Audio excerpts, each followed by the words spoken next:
بسم اللہ الرحمن الرحیم۔ اکثر احباب محبت جو ہے وہ ویڈیوز کلپ کے نیچے جو ہے یہ سوال کرتے اور پوچھتے ہیں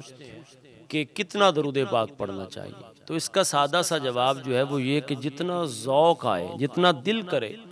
حضور رحمت کائنات صلی اللہ علیہ وسلم کی ذات پہ درود و سلام پڑھنا چاہیے، اور درود و سلام جتنا زیادہ پڑھے گا اتنی ہی اس کے لیے فوائد ہیں۔ اور درود پڑھنے والا قطعاً یہ مت خیال کرے کہ میں اگر درود و سلام پڑھتا ہوں تو اس سے حضور رحمت کائنات صلی اللہ علیہ وسلم کی ذات پر معاذ اللہ ثم معاذ اللہ کوئی احسان ہوتا ہے، بلکہ درود و سلام پڑھنے والے کا خود اللہ تعالیٰ کی ذات بھلا فرماتی، دنیا کے اندر بھی اور قبر و حشر کے اندر بھی۔ درود و سلام علماء نے یہ ضرور لکھا ہے کہ 313 کا عدد جو ہے، اس سے زیادہ جو بندہ درود و سلام پڑھتا ہے یہ کثرت سے درود و سلام پڑھنے کے زمرے میں آ جاتا ہے۔ تو لہٰذا جو بندہ حضور رحمت کائنات صلی اللہ علیہ وسلم کی ذات پر درود و سلام جتنی محبت کے ساتھ، خلوص کے ساتھ پڑھے گا، بلکہ نبی کریم علیہ الصلوۃ والسلام کی ذات پاک نے حضور کی حدیث پاک ہے، فرمایا جس نے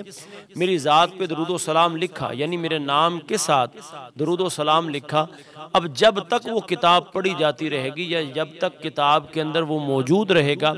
اللہ تعالیٰ کے فرشتے اس کے لیے دعا اور استغفار کرتے رہیں گے۔ سبحان اللہ! یعنی درود و سلام بندہ پڑھے یا لکھ دے تو اللہ کے فرشتے اس بندے کے لیے اللہ کی بارگاہ میں استغفار کرتے ہیں۔